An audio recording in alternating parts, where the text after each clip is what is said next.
ایک شخص ایک ذبح کی ہوئی مرغی لے کر مرغی فروش کی دکان پر آیا اور کہا کہ بھائی ذرا اس مرغی کو کاٹ کر مجھے دے دو۔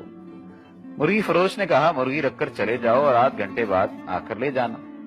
اتفاق سے شہر کا قاضی مرغی فروش کی دکان پر آ گیا اور دکاندار سے کہا یہ مرغی مجھے دے دو۔ دکاندار نے کہا یہ مرغی میری نہیں بلکہ کسی اور کی ہے اور میرے پاس بھی ابھی کوئی اور مرغی نہیں ہے جو آپ کو دے سکوں۔ قاضی نے کہا کوئی بات نہیں، یہی مرغی مجھے دے دو، مالک آئے تو کہنا کہ مرغی اڑ گئی ہے۔ دکاندار نے کہا ایسا کہنے کا بھلا کیا فائدہ ہوگا، مرغی تو اس نے خود ذبح کر کے مجھے دی تھی، پھر ذبح کی ہوئی مرغی کیسے اڑ سکتی ہے؟ قاضی نے کہا میں جو کہتا ہوں اسے غور سے سنو، بس یہ مرغی مجھے دے دو، اس کے مالک سے یہی کہو کہ تیری مرغی اڑ گئی ہے، وہ زیادہ سے زیادہ تمہارے خلاف مقدمہ لے کر میرے پاس آئے ہی کا نا۔ دکاندار نے کہا اللہ سب کا پردہ رکھے اور مرغی قاضی کو پکڑا دی۔ قاضی مرغی لے کر نکل گیا تو مرغی کا مالک بھی آ گیا اور دکاندار سے کہا کہ مرغی کاٹ دی ہے۔ دکاندار نے کہا میں نے تو کاٹ دی تھی مگر آپ کی مرغی اڑ گئی ہے۔ مرغی والے نے حیران ہو کر پوچھا بھلا وہ کیسے؟ میں نے خود ذبح کی تھی، اڑ کیسے گئی ہے؟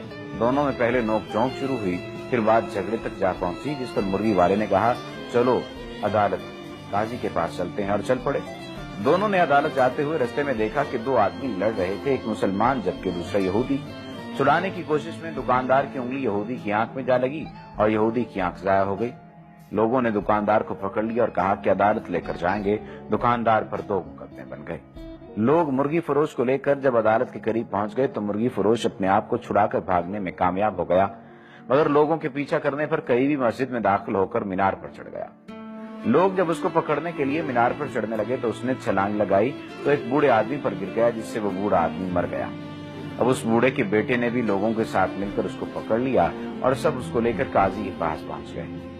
قاضی مرغی فروش کو دیکھ کر ہنس پڑا کیونکہ اسے مرغی یاد آ گئی، مگر باقی دو کیسوں کا علم اسے نہیں تھا۔ جب قاضی کو اس بات کا پتہ چلا اور تینوں کیسوں کے بارے میں بتایا گیا تو اس نے سر پکڑ لیا۔ اس کے بعد چند کتابوں کو الٹا پلٹا اور کہا ہم تینوں مقدمات کا یکے بعد دیگرے فیصلہ سناتے ہیں۔ سب سے پہلے عدالت میں مرغی کے مالک کو بلایا گیا۔ قاضی نے پوچھا تمہارا دکاندار پر دعویٰ ہے کہ مرغی والا جناب والا اس نے میری مرغی چرائی ہے کیونکہ میں نے ذبح کر کے اس کو دی تھی، یہ کہتا ہے کہ مرغی اڑ گئی ہے۔ قاضی صاحب نے کہا مردہ مرغی کیسے اڑ سکتی ہے؟ قاضی صاحب نے پھر کہا کیا تم اللہ اور اس کی قدرت پر ایمان رکھتے ہو؟ مرغی والے نے جواب دیا جی ہاں کیوں نہیں۔ قاضی صاحب نے کہا کیا اللہ تعالیٰ بوسیدہ ہڈیوں کو دوبارہ زندہ کرنے پر قادر نہیں؟ تمہاری مرغی کا زندہ ہو کر اڑنا بھلا کیا مشکل ہے؟ یہ سن کر مرغی کا مالک خاموش ہو گیا اور اپنا کیس واپس لے لیا۔ قاضی نے کہا دوسرے مدعی کو لاؤ۔ یہودی کو پیش کیا گیا تو اس نے عرض کیا کہ قاضی صاحب اس نے میری آنکھ میں انگلی ماری ہے جس سے میری آنکھ ضائع ہو گئی، میں بھی اس کی آنکھ میں انگلی مار کر اس کی آنکھ ضائع کرنا چاہتا ہوں۔ قاضی نے تھوڑی دیر سوچ کر کہا کہ مسلمان پر غیر مسلم کی دیت نصف ہے، اس لیے پہلے یہاں مسلمان تمہاری دوسری آنکھ بھی پھوڑے گا، اس کے بعد تم اس کی ایک آنکھ پھوڑ دینا۔ یہودی نے کہا بس رہنے دیں، میں اپنا کیس واپس لیتا ہوں۔ قاضی نے کہا تیسرا مقدمہ بھی پیش کیا جائے۔